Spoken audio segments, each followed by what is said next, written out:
Vamos al análisis, a la charla, porque tengo el gusto de saludar y darle la bienvenida al coordinador de energía del Instituto Mexicano para la Competitividad, del IMCO, que se encuentra con nosotros, Óscar Ocampo. ¿Cómo estás, Óscar? Bienvenido, buenas tardes.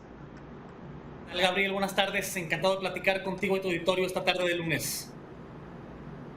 Oye, bueno, pues te buscamos porque seguimos escuchando las voces que están interesadas en opinar acerca de esta reforma eléctrica, sobre todo tratando de buscar, bueno, cuáles son los pros, si es que hay, porque la gran mayoría de los pros vienen de voces del gobierno y verdaderamente que los contras de esta reforma eléctrica se escuchan pues alarmantes.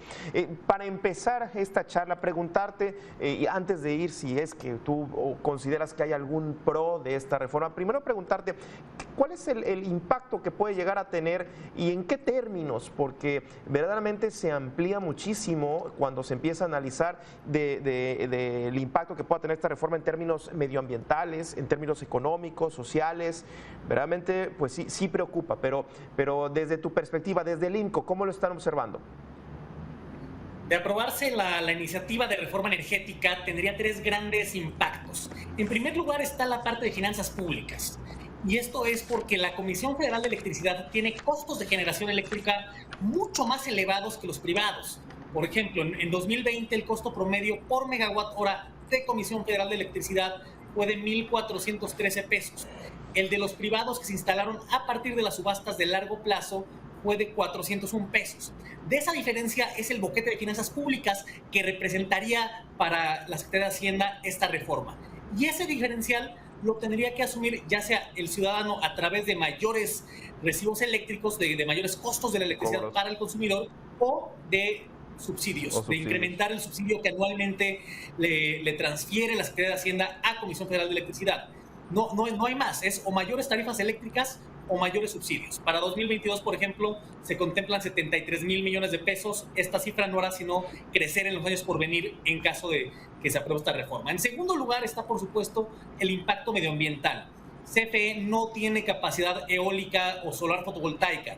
Es decir, al beneficiar a la CFE, y la secretaria Nale lo dijo hoy en la mañanera, se pasa al final de la fila a las energías limpias, a la energía solar, a la energía eólica.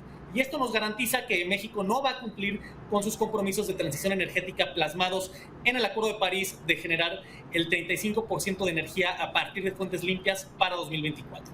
Y en tercer lugar está el atentado contra el Estado de Derecho.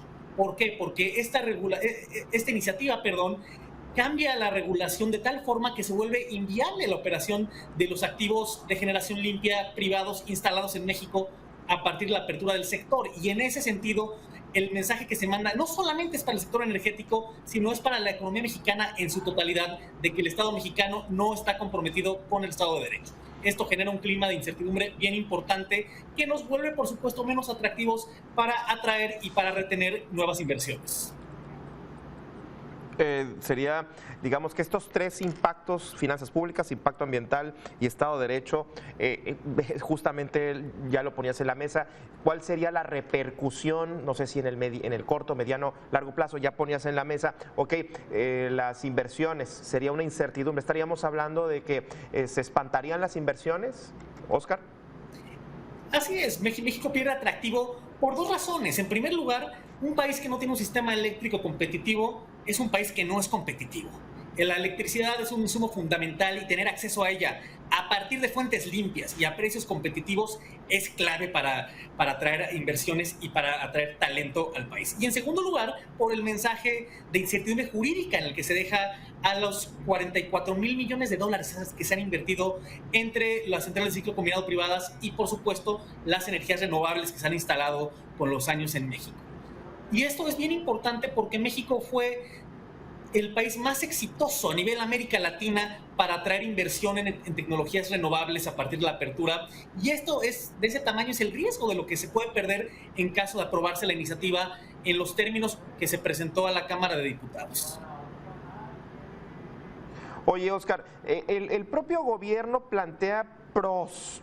¿Tú le ves algún pro, alguna postura positiva? Porque pues cuando aterrizamos estos temas sobre los pros y los contras, pues sí, de pronto vemos el hecho de que me diga el gobierno que voy a pagar menos, pues sí lo creería, pero cuando ya empiezo a analizar y a revisar y a escuchar todas estas posturas, vemos que difícilmente se podrían tener recibos más baratos o le suben a los subsidios y demás. Pero desde tu perspectiva, ¿hay algún pro de esta reforma?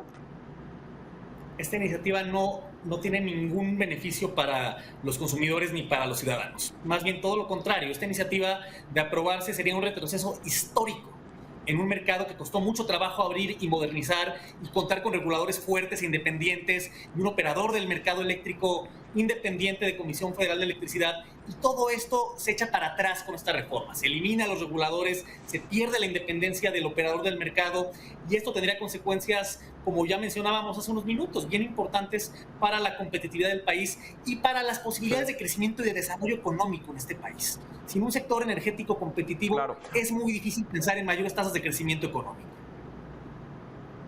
Fíjate, interesante, se plantea que esta es una iniciativa que es completamente un viraje, una iniciativa tan drástica que puede poner en riesgo inclusive el Estado de Derecho.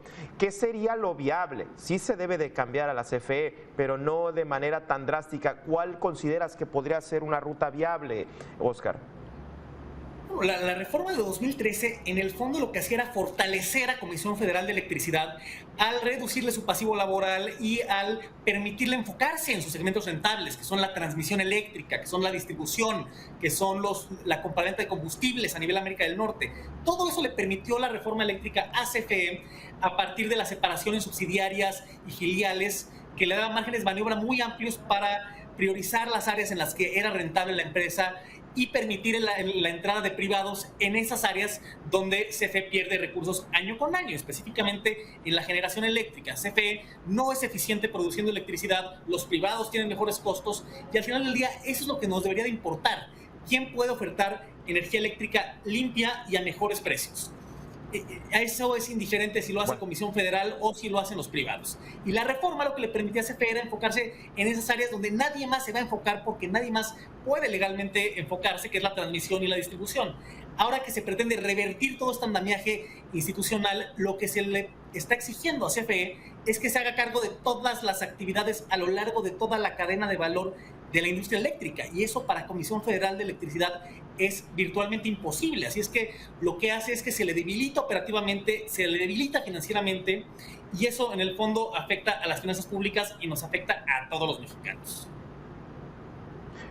Y además, bueno, ya para cerrar, además, pues a mí en las clases básicas de economía me han dicho que los monopolios no han funcionado, no funcionan y no funcionarán, pero todo parece indicar que esto se quiere crear un monopolio tanto en generación, distribución y transmisión de energía eléctrica, lo cual, pues, vaya, más allá de la teoría que se pueda dar desde una clase universitaria, pues en la realidad no ha funcionado mucho en los monopolios, inclusive pues ya nos los enseñó la propia historia, ¿no, Óscar? La concentración monopólica no conduce a la competitividad ni al desarrollo económico.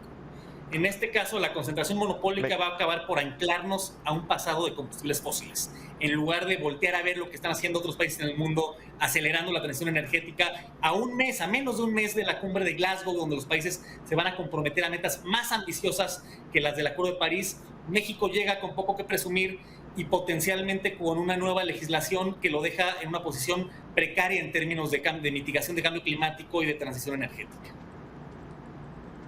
Muchísimas gracias, Óscar Ocampo, coordinador de energía del INCO, por esta charla. Encantado, Gabriel. Buena tarde.